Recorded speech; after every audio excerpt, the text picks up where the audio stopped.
सभी छात्र छात्राओं, आज के इस वीडियो में आप सबका हार्दिक स्वागत है। संध से संबंधित उदास्था स्तंभो पूर्वस्य तस्मादित्युत्तरस्य तथा आदेह परस्य इत्यादि झरोझर श्रवणी इत्यादि सूत्रों पर व्याख्या प्रस्तुत करने चल रहा हूँ। सोदाहरण। अब आइए देखते हैं। पहला सूत्र है उदास्था स्तंभो पूर्वस्य, जिसका अर्थ है उदा परयोः स्था स्तंभो पूर्व सवर्ण। उत उत्तर पूर्व अस्था और स्तंभ धातुओं को पूर्व सवर्ण हो। ये इसलिए परिचय करा दे रहा हूं कि पहले हम सूत्रों से परिचित हो जाएं, ये क्या करते हैं, फिर आगे साधना होगी। दूसरा सूत्र है तस्मादित्युत्तरस्य। पंचमी निर्देशेन क्रियमाणम कार्यम वर्णांतरेण अव्यवहितस्य परस्य ज्ञेयम्। इसका अर्थ है कि पंचमी विभक्ति के निर्देश के द्वारा किए जाने वाला कार्य दूसरे वर्ण के व्यवधान रहित पर वर्ण को हो। तीसरा सूत्र आदेह परस्य, परस्य द्वितम तत्तस्यादेर बोध्यम। इसका अर्थ है कि पर पद के स्थान में जो विहित कार्य वह पर पद के आदि वर्ण को हो। क्योंकि इसको भी आपने सुन लिया। अभी इसकी चर्चा करेंगे। पहले सूत्रों का अर्थ बता रहे हैं, जिससे आप ये परिचय में आ जाए कितने सूत्र लगेंगे। झरोझर सवर्णी, इसका अर्थ है हला परस्य झरोबा लोपा सवर्णी झरी। हल से परे झर का लोप हो, सवर्ण झर परे रहते विकल्प से। ये सूत्र आ गया। पांचवा सूत्र खरिच, खरि झलांग चरा शिव। इसका मतलब है खर परे रहते झलों के चर होते हैं, यानी खर पर रहते झल के स्थान पर चर हो। ये सब अभी बताएंगे। सूत्र से उदाहरण से ही समझ में आएगा। आगे देखिए सूत्र एक उदा अस्था स्तंभो पूर्वस्य है, झरोझर सवर्णे खरिच। आगे ये उदाहरण हम दे रहे हैं। उदाहरण क्या है? उत्थानम और उत्तंभनम। उत्थानम और उत्तंभनम, इसी पर ये सभी सूत्र लगेंगे और यही सिद्ध होगी। अब इसकी पूर्व की स्थिति को हमें देखना है कि पूर्व की स्थिति क्या है इसकी।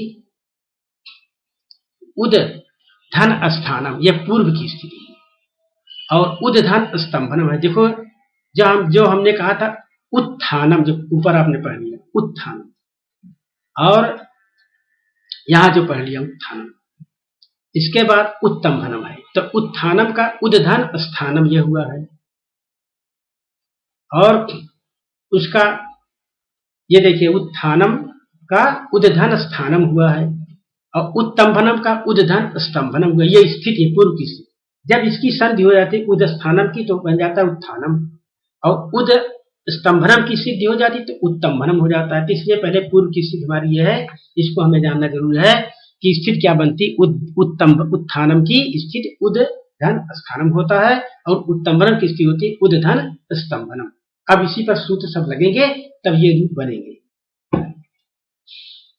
तो अब हम ये देखते हैं कि तस्मादित्युत्तरस्य एक सूत्र तथा आदेह परस्य सूत्रों के सहयोग से उदास्था स्तंभो पूर्वस्य सूत्र से अस्था और स्तंभ के सकार का पूर्व सवर्ण थकार हो जाता है। यहाँ पूर्व वर्ण उद का दा है, पर वर्ण स्थानम और स्तंभनम का सकार है। उद का दकार तवर्ग में आता है, पर वर्ण सकार का सवर्ण तवर्ग में से ही है। अब ये हमने लिख दिया समझने के लिए कि आप समझेंगे, बाकी हम समझा रहे हैं कैसे क्या होगा। तो इसमें सूत्र लगता है क्या?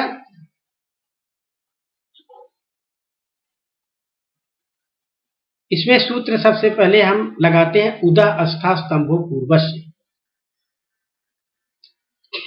क्योंकि जब इसको हम लगाएंगे तब कोई सहयोग की जरूरत पड़ेगी, तो इन दोनों सूत्रों को हम लेंगे। तब उदास्था स्तंभो पूर्वस्य का अर्थ होता है उत उपसर्ग पूर्व स्तंभ धातु के वो क्या होता है पूर्व सवर्ण हो जाता है। तो इसमें देखिए उद उपसर्ग है, और यहाँ भी उद उपसर्ग है, यहाँ अस्था धातु है, यहाँ स्तंभन धातु है।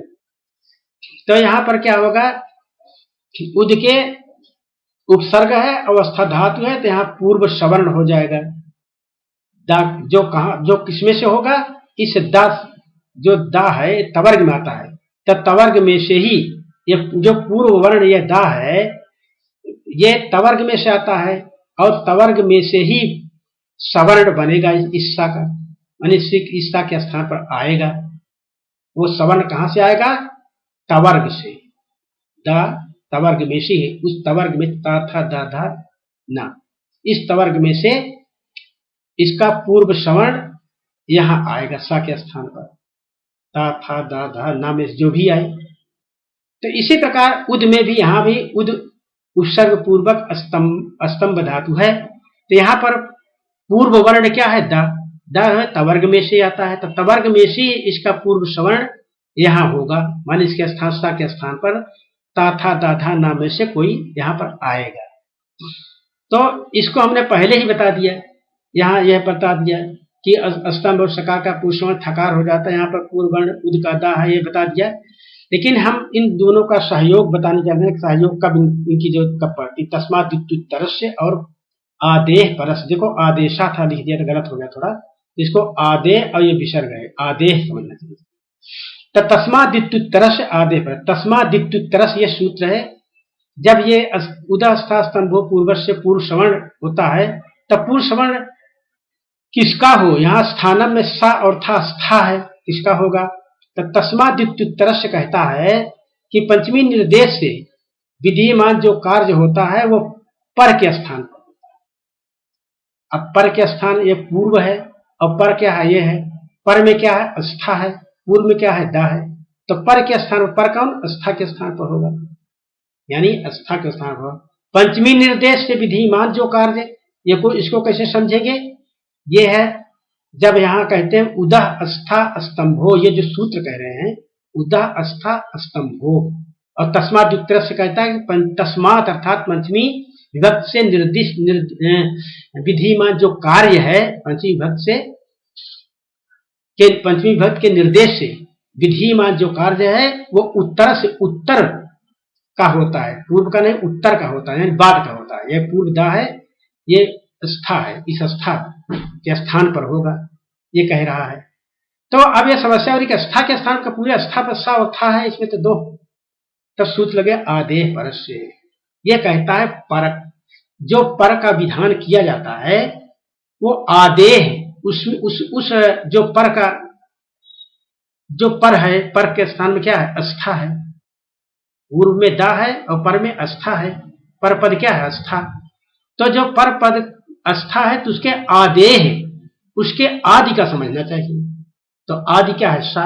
इसका इस सा का होना चाहिए, अर्थात सा के स्थान पर पूर्व सवर्ण होगा। इसलिए इन दोनों का मैंने लिखा तस्मात् द्युत्तरस्य था आदेह परस सूत्र के सहयोग से, इन दोनों के सहयोग मैंने, इससे स्पष्ट हो गया कि सा पर होगा। नहीं जब सा और था किस पर, तो कह रहा है उदास्था स्तंभो पूर्वज के पूर्व सवर्ण होगा है, उदा से उपसर्ग अस्था और स्तंभ धातु को होता है, तो धातु अस्था क्या पूरे स्था पर होगा या पूरे स्तंभ पर होगा? इसलिए तस्मात् द्युत्तरस्य कहता है बाद का होगा, ये बाद अर्थात अस्था का होगा, स्तंभ को होगा। फिर भी समस्या है कि क्या यहाँ पर साथा है, तो कैसे इसका पूरे का कैसे होगा? तो आदेह पर कहता है जो पर जो है, पर अर्थात अस्था, जो इसमें अस्था में जो आदि है, आदि कौन सा? अब स्पष्ट हो गया। उदा अस्था स्तंभो पूर्व से सूत्र का इन दोनों ने जब सहयोग किया तो स्पष्ट हो गया कि हमें पूर्व सवर्ण किसका करना है? इस सा का करना, सा पर आना है पूर्व सवर्ण, जो तवर्ग में से आएगा, सा के स्थान पर आएगा। पहले था सा था, तो सा के स्थान पर आएगा, यहां भी सा के स्थान पर आएगा, निश्चित हो गया।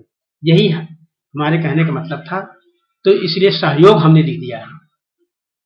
सूत्र से अस्था और स्तंभ के सकार का पूर्व सवर्ण थकार हो जाता है।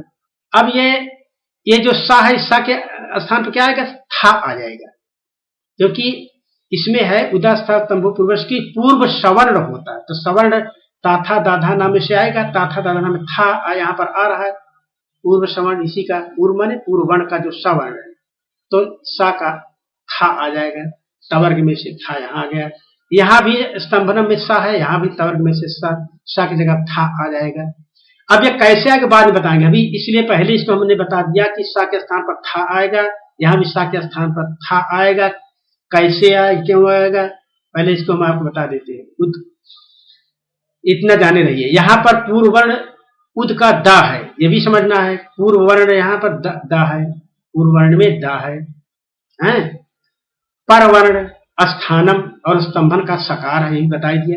यहाँ पर सकार सा है, पर यहाँ पर ये सा है, ये भी मैंने समझा दिया। उद का दकार तवर्ग में आता है, ये भी मैंने बता दिया कि द जो है तवर्ग में आता है। ठीक, परवर्ण सकार का स्वर्ण तवर्ग में से ही है, तवर्ग में से ही सभी है। इसको कैसे समझेंगे? इसके लिए ये करेंगे हम, स्थानीय अंतरतमा एक सूत्र है, वो ये कहता है कि सदस्यतम आदेश होना चाहिए। सा के स्थान पर पूर्व सवर्ण जो होगा सदस्यतम आदेश यहां पर होना चाहिए। तो सदस्यतम आदेश स्थानीय अंतरतमा करता है। स्थानीय अंतरतमा का मतलब यह है कि उच्चारण स्थान देखा जाए और प्रयत्न देखा जाए, और उसके सादृश्य से जो बने वो अक्षर यहाँ सा के स्थान पर लाया जाए। तो मैंने था तो पहले बता दिया है, तो ऐसे नहीं आ गया। वो था कैसे आएगा अब बताने चला। मैंने बता दिया पहले कि आप परिचित रहें कि यहाँ पर सा पर था आना है, यहाँ इस सा पर था आना है, तो कैसे आएगा। तो इसके लिए हम क्या करते हैं, पहले स्थानीय अंतरतमा ने जो कहा है, पहले उच्चारण स्थान हम देखते हैं। दा और सा का उच्चारण स्थान क्या है? तो दा का, और लितु लसा नाम दंताह कहते हैं। लितु लसा नाम दंताह। लितु तु माने तवर्ग अर्थात अधरना, लसा नाम सा, इसमें देखो सा आ गया। पूरे सूत्र का अर्थ तो है कि लितु लसा नाम दंताह के ली तू तवर्ग तथा धन्ना, और सा का दंत स्थान, ये हमको बताने की जरूरत नहीं, हमको ये बताना की जरूरत है कि ली तू आ गया, तू माने तवर्ग, तवर्ग में तथा धन्ना आता है, ये दा आ गया इसमें। लसा नाम, इसमें सा आ गया। दंता, तो दंत स्थान, दा का उच्चारण भी दंत से होता है, सा का भी उच्चारण दंत से होता है। तो उच्चारण स्थान में दा और सा आ गया। ठीक है, तो इसका मतलब सा के स्थान पर ता था दा धा ना, ये पांचों हो जाएंगे क्या? अब समस्या आ गई कि यहाँ पर क्या होना चाहिए। इसी प्रकार यहाँ भी है स्तंभन में, ये तो वही चीज है। दा तवर्ग में आया, ये सा, जित दिशा नाम दंता, ये सा, दंत इसका भी स्थान, दंत इसका भी स्थान है। तो ताथा दाधा ना, सा के स्थान क्या ताथा दाधा ना पांचों आ जाए क्या? नहीं। इसके लिए क्या करना पड़ता है, हम प्रयत्न में जाते हैं, इसका प्रयत्न देखते हैं कि इसका प्रयत्न क्या है। खर प्रत्याहार के अंतर्गत प्रयत्न आते हैं, अल्पप्राण महाप्राण इत्यादि हैं, और हस प्रत्याहार के अंतर्गत भी आते हैं। तो हम ये किस प्रत्याहार के अंतर्गत आ रहा है? खरो विवारा श्वासा अघोषाश्च। खर प्रत्याहार में जो वर्ण आते हैं, विवार श्वास अघोष प्रयत्न उनके होते हैं। यह सूत्र कह रहा है खरो विवारा श्वासा अघोषाश्च, मतलब खर प्रत्याहार में जो वर्ण आते हैं उनके क्या प्रयत्न होते हैं? विवार श्वास अघोष प्रयत्न। तो हमको ये देखना कि खर में आता है कि हस में आता है, किसमें आ रहा है? हाँ, क्योंकि हस का हसा संवारनादा घोषाश्च, हस में जो आते हैं संवारनाद घोष होते हैं, तो किसमें आ रहा है? ये खर में आ रहा है। क्योंकि जब खर का मतलब है खर प्रत्याहार, खा फ छा ठा थ चट तव का पा ये सा स सर, इसमें जो वर्ण आएंगे देखो आ रहा है खा फ छा ठा थ चट तव का पा ये सा स सर, खर में आ गया। छठा थ चट तव क्या था और ता आ गया तवर्ग में से। इस तवर्ग, ये दा जो है तवर्ग में है, तो तवर्ग में क्या आया? तवर्ग में 5 हो रहे, ता था दा था ना, इसमें आया क्या? ता था आ गया, ता और था आ गया। तो अब इसका क्या होगा? और सा भी है, खरो द्वारा खरो खा फ छठा थ चटा तो कपाई सा सर, सा सर में सा आ गया। तो खप छठा तो चटताऊ में था आ गया, और सा सर में सा आ गया। तो खर प्रत्याहार में ये भी आ गया, ये भी आ गया। तो खर प्रत्याहार में ता और था आए और ये सा आया, तो ता और था, वहां पर था आ गया है, जिस था को हम यहां लाने जा रहे हैं। फिर हम इसको देखेंगे महाप्राण में। तो महाप्राण का अर्थ है वर्गाणाम द्वितीय चतुर्थ सलश्च महाप्राण, वर्ग के द्वितीय और चतुर्थ। तो वर्ग का द्वितीय क्या होता है? तवर्ग में द्वितीय क्या होगा? ता था, दूसरा नंबर था क्या आता है, तो द्वितीय होगा। तो वर्गाणाम द्वितीय चतुर्थ, चतुर्थ में क्या होता है? धा आता है, ता था दा था। तो ता और था, ता नहीं, द्वितीय माने था और धा, और सलश्च महाप्राणा, दूसरा चौथा वर्ग का जो दूसरा चौथा अक्षर होगा, और सल प्रत्याहार था, सा सा सा खा, ये प्रत्याहार महाप्राण में आते हैं। तो देखो भाई, महाप्राण में आ गए द्वितीय और चतुर्थ, था और धा। तो देखिए, धा विवाह श्वासघोष में तो आया नहीं, क्या था आया है, अब वो था यहां भी आ रहा है, तो इसलिए जो दोनों में मिले, विवाह श्वासघोष प्रयत्न और महाप्राण, दोनों में जो मिलेंगे वही माना जाएगा। दोनों में था आ रहा है, तो था दोनों में आ रहा है, तीसरे सा के स्थान पर था हो जाएगा। पहले क्या था कि सा के स्थान पर 5 हो रहे थे, ता था दा धा ना। अब प्रयत्न से हमें पता चल गया कि महाप्राण में और विश्वासघोष में दोनों में था ही आता है, दोनों में, तो दोनों में जो आ गए वही होगा। तो था आ रहा है, तो सा की जगह क्या होगा, था हो जाएगा। यहां भी सा की जगह था हो जाएगा, ये मैंने बता दिया।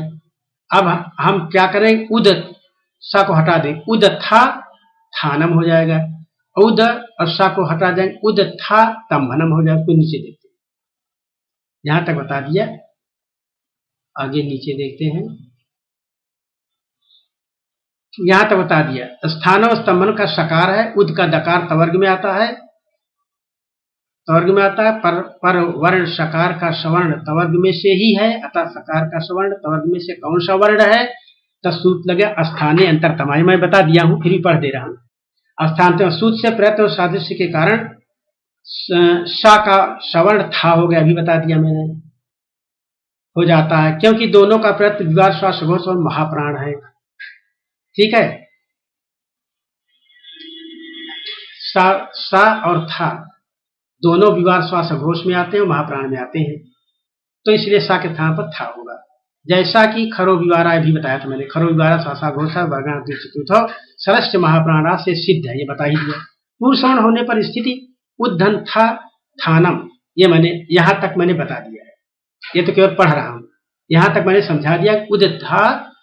उद्धन था, ये था जो है सा के स्थान पर आया है, उद्धन था थानम, तथा उद यहां पर सा के स्थान था आया है, था तम्भनम, ये स्थिति में।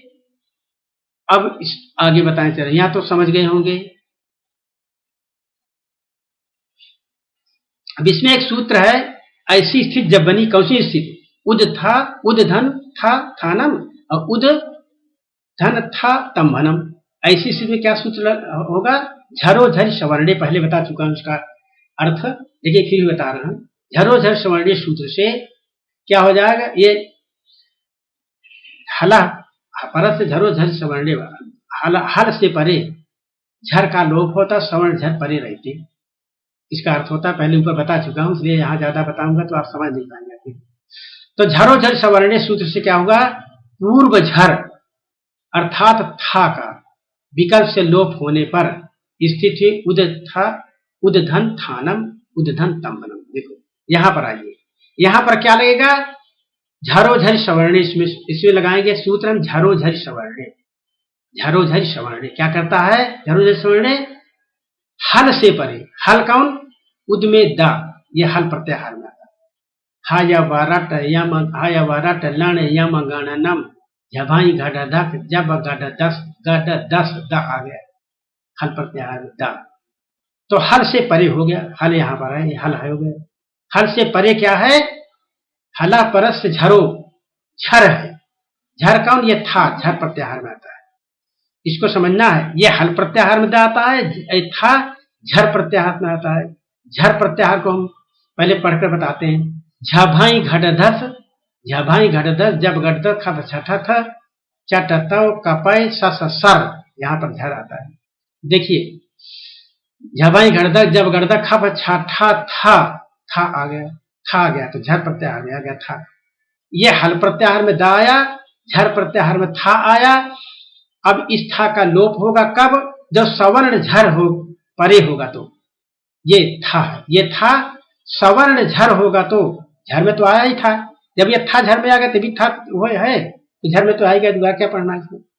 ये झर प्रत्याहार में था आ गया, तो था, ये था भी वही था है, तो झर प्रत्याहार में भी आ गया। तो अब इसको क्या करें, सवर्ण झर, ये तो था है लेकिन इसको क्या करें, सवर्ण झर पर। ये झर तो है ही है लेकिन सवर्ण हो। सवर्ण का मतलब कि जो ये वर्ण है, यही वर्ण है यहाँ, यही वर्ण है था, ठीक तो है, सवर्ण हो गया। जैसे ई का सवर्ण ई, आ का सवर्ण उ, री का सवर्ण री, इसी प्रकार था का सवर्ण था। तो सवर्ण झर है, परे रहते, ये परे रहते, परे रहते माने बाद में सवर्ण झर हो तब इस झर का लोप होगा। हल से परे हो तो दा जो हल है, हल से परे है। कौन झर, झर कौन था, ये परे हो गया इससे। तो अब सवर्ण झर परे रहते, सवर्ण झर परे रहते, कौन था, ये परे रहते हैं, तो किसका लोप हो जाएगा, पूर्व था का, इसका लोप हो जाएगा, इसका लोप हो जाएगा। ये झरोझर सवर्णी सूत्र करता है, इस था का लोप कर देंगे। इसी प्रकार यहां भी आ जाइए, उद में दा हल से परे है और था झर है, और ये तंभनम ये भी वो है, झर में है, और ये भी सवर्ण है, सवर्ण झर है। क्यों सवर्ण झर है कि था है, वहां पर था, यहाँ पर था से आपको शंका हो सकती, वहां पर था तो था, यहाँ था में ता है, तो सवर्ण कहाँ हुआ, लेकिन है, क्योंकि तवर्ग जो है सभी सवर्ण कहलाते हैं। ता और था तवर्ग में है, इस वर्ग में है, तो सभी जितने वर्ण है सब एक के सवर्णी है, तो ता भी इसके सवर्णी है, तो सवर्ण झर ये भी हो गया। तो हल कौन दा और झर कौन था, सवर्ण झर कौन ता, तो लोप किसका होगा, इस था का, इस था का लोप हो जाएगा। आप सोच लीजिए क्या क्या लोप होगा, था हट गया तो क्या होगा, उदथानम हो जाएगा। यहाँ का था हट गया तो क्या होगा, उदतंभनम होगा, यही यहाँ दिख रहा है। पूर्ण झर अर्थात था का विकल्प से लोप होने पर स्थित हुई उदधन थानम, जो पहले बताया था का लोप करके उद्धन थानम, उद्धन तंभनम, ये हो गया। खर्चा सूत्र से द के स्थान में ता होने पर उत्थान था उत्तंबनम रूप सिद्ध होते हैं। अब इसमें एक सूत्र है खर्चा, खर्चा करते झलांग चरा शिव, झलों के चर होता खर परे रहते, तो झलों के चर होता है खर परे रहते। झल कौन, उद में द, ये झल है, क्योंकि झल प्रत्याहार में आता है, झभाई घट धक, जब गट दस, द आ गया झल में, तो झल प्रत्याहार में आ गया। खर परे रहते, खर मौन, खर परे रहते, खर परे हो, इसके बाद में खर हो, खर कौन, खाफा थ, खफ छाठा थ चाटा तब कपाई सस्तर हल, तो देख खफ छाठा थ, था आ गया खर में, खर में था आ गया। तो ये हल से परे है, झलांग चरा शिव, खरी झलांग चरा शिव झल में है, और यह खर में है, तो दा हो गया, और खर में था है, तो था क्या हो जाएगा, चर हो जाएगा। था परे रहते हैं ना, था परे रहने का मतलब कि खर परे रहते हैं, खर प्रत्याहार में था रहा है, तो था खर परे रहते हैं, था परे रहते हैं, इसलिए दा की जगह क्या हो, चर हो जाएगा। चर में क्या होता है, चट ताऊ कपाई सर चर, तो चट ताऊ, ता आता है, तवर्ग में ता आता है, ता और दा, ये ता था दा धा ना, तो तवर्ग में ता आता है, तो उद के दा के स्थान पर ता हो जाएगा।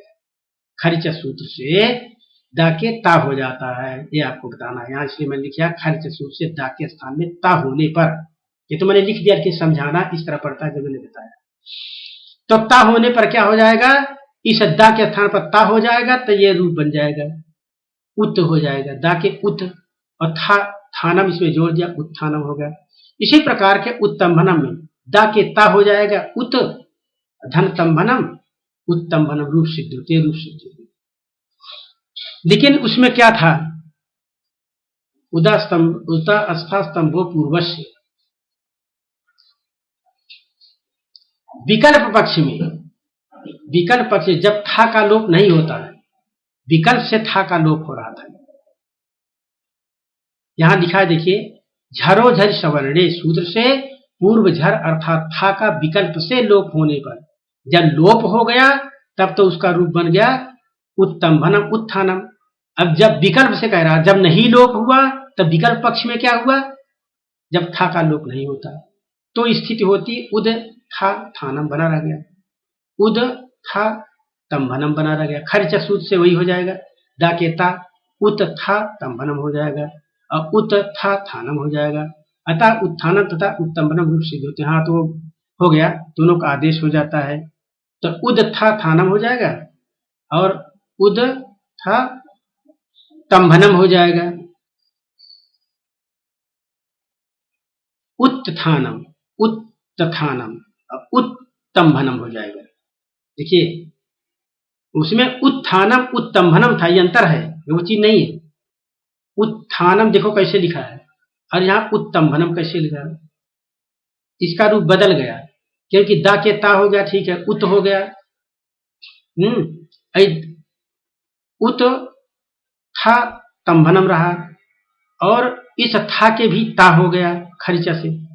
जब ता हो गया तो एक ता और हो गया, उत ता दो हो गया, ये आधा ता और ये था की जगह ता और थानम इसमें जुड़ गया, उत्थानम ये वाला, ये ता दा के ता यहाँ हो गया और इस था के भी एक ता हो गया, डबल ता हो गया और थानम जुड़े थानम हो गया। उसी प्रकार यहाँ भी देखिए उद था तंभनम में जब लोप नहीं हुआ था तो क्या दाके खर्चा से दाके यहाँ पर ता हो गया और इस था के भी ता हो गया, उत्त उत्त आधा आधा हो गया, दोनों आधा आधा, ये भी दा आधा, ये भी था की जगह ता, ये भी आधा तो ता हो गया और तंभनम लिखा है, तंभनम से जोड़ लिया, उत्तम रूप सिद्धि होते हैं।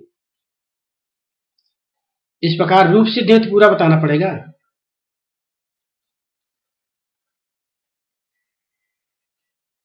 आइए हम अब अगला सूत्र बताते हैं। इसी वीडियो में अगले सूत्र की भी चर्चा कर लेते हैं। झयो होन्य तरस्याम एक सूत्र है, झयो होन्य तरस्याम, झया परस से हस्य व पुरुष वर्ण, झय से परे हकार को विकल्प से पुरुष वर्ण आदेश हो जाता है। यहां भी विकल्प से है। उदाहरण क्या, वाघघरी वाघहरी, जब पुरुष वर्ण आदेश हो जाता है तो वाघघरी बन जाता है और जब पुरुष वर्ण आदेश विकल्प से होता है नहीं होता है तो वाघहरी रह जाता है। तीसरे दो रूप यहां बनते हैं। तो इसकी पहली की स्थिति क्या है, वाग्धन हरि, वाग्धन हरि। यहां पर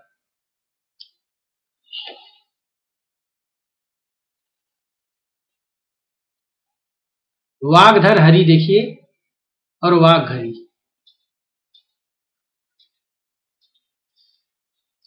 झय से परे हकार को विकल्प से पुरुष वर्ण आदेश होता है, झय होन्य तरस्य।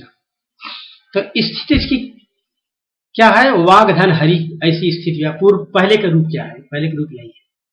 ये तो बाद में वाग्धरी बन गया जब ये इसकी संधि हो गई तो वाग्धन हरि रहा। इस स्थिति में झया झय होन्य तरस्याम, झय से परे हकार को विकल्प से पुरुष वर्ण होता है।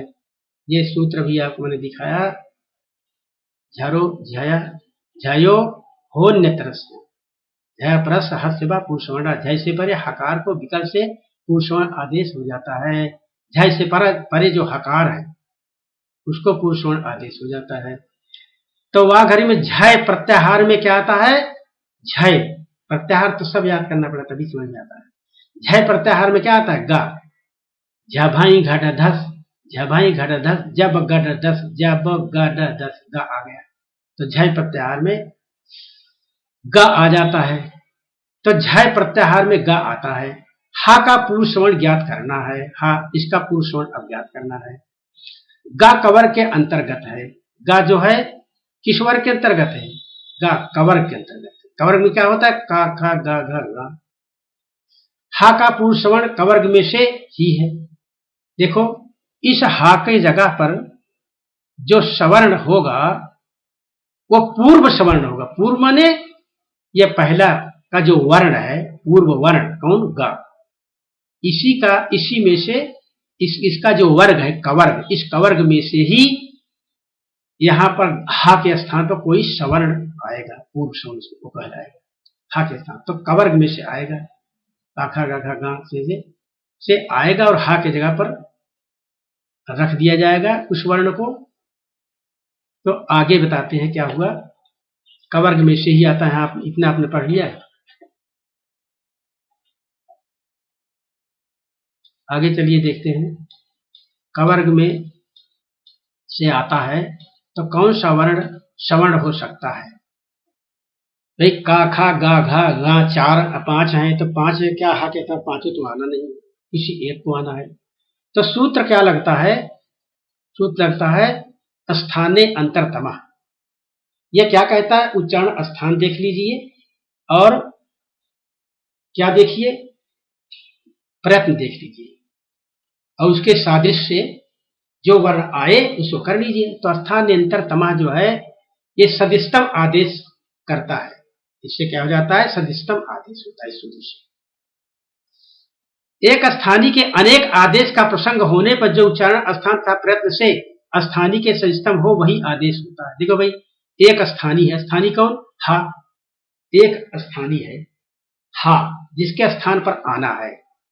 तो अनेक आदेश का प्रसंग हो रहा है। देखो का खा गा घ गा 5 हो रहे हैं। क्यों?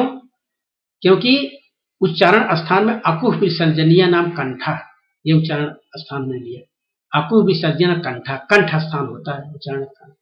इसमें क्या क्या आते हैं वर्ण? अकुह विसर्जन का आ कु कखा गा और हा का क्या है? कंठ स्थान है। तो देखिए इसमें हा आया है और कु का वर्ग आ रहा है, तो आपस में ये एक दूसरे के सवर्ण हो गए, जो इसमें आ गए थे। एक सवर्ण हो, सब जब सवर्ण हो गए तो हा के तो का खा गा घा गा 5 तो आएंगे नहीं। हा के स्थान पर क्या हो? तो ये निश्चित होगा कि हा के स्थान में कवर्ग में से ही होगा। तो उच्चारण स्थान हमने देख लिया, ठीक है।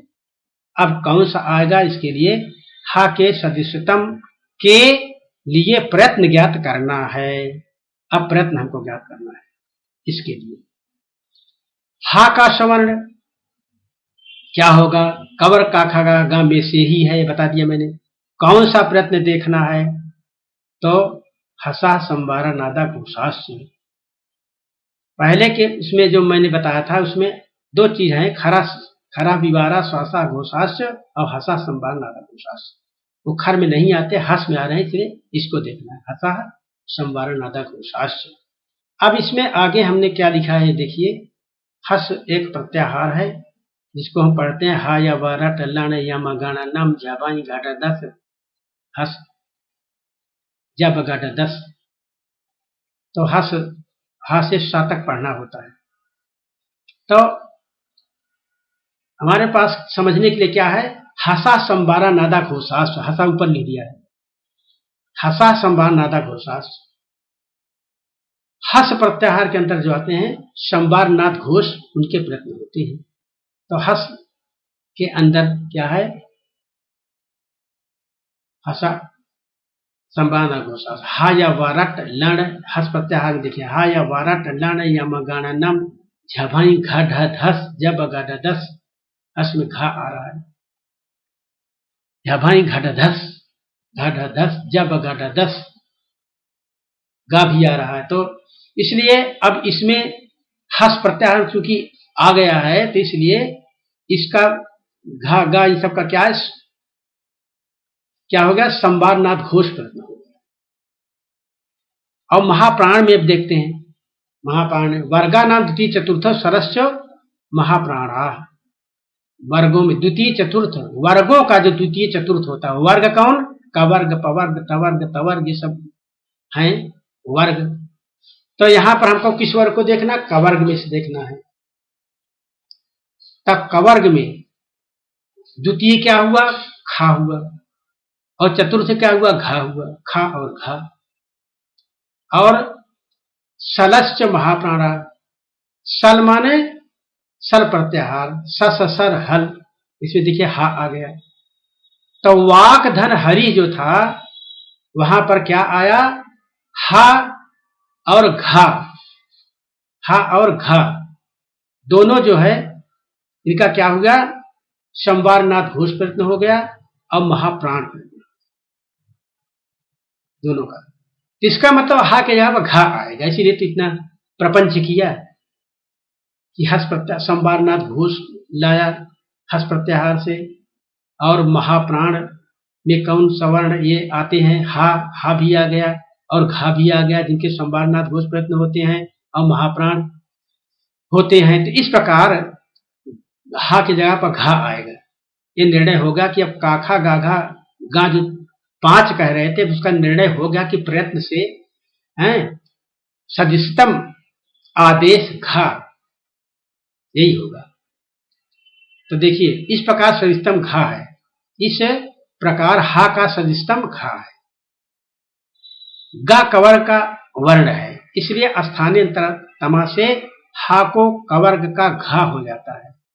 ठीक है, क्योंकि हा और घा का प्रयत्न संवारनाथ घोष और महाप्राण है, बताई दिया आप। इसीलिए तो देखा कि काखा गाघा घा में से कौन ऐसा वर्ण है जिसका संवारनाथ घोष प्रयत्न भी होगा और महाप्राण में भी वो आएगा। दोनों में घा ही आता और सब नहीं आते थे, इसलिए सदिष्टम आदेश जो है हा का घा ही होगा। तो संवारनाथ घोष और महाप्राण हा और घा के प्रयत्न है। इस प्रकार वाघघरी विकल्प पक्ष में वाघघरी रूप सिद्ध होते हैं। थोड़ा सा ऊपर और चलते हैं।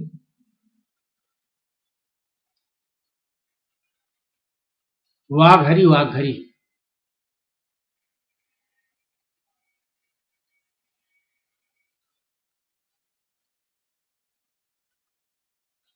तो जब वाघहरी चूंकि विकल्प से होता है ना, तो वाघहरी वाघहरी,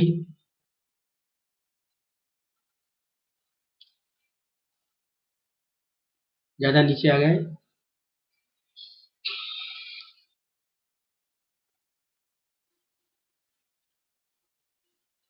वाघहरी वाघहरी,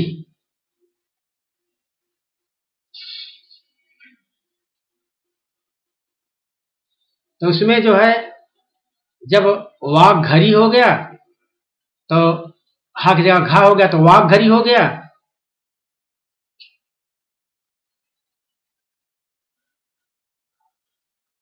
और नहीं हुआ तो विकल्प पक्ष में वाघहरी हो जाता है।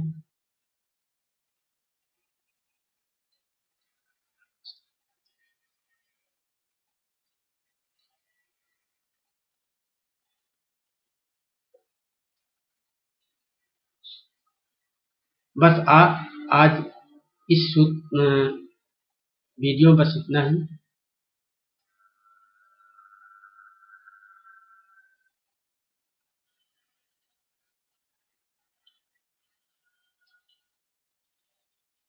क्योंकि यहां पर देख लिया वाघघरी है, यहां जब हो जाता है हा के स्थान पर घा तो वाघघरी बन जाता है, विकल्प पक्ष में वैसे ही रह जाता तो वाघघरी रह गया। बस इस वीडियो में इतना ही, धन्यवाद।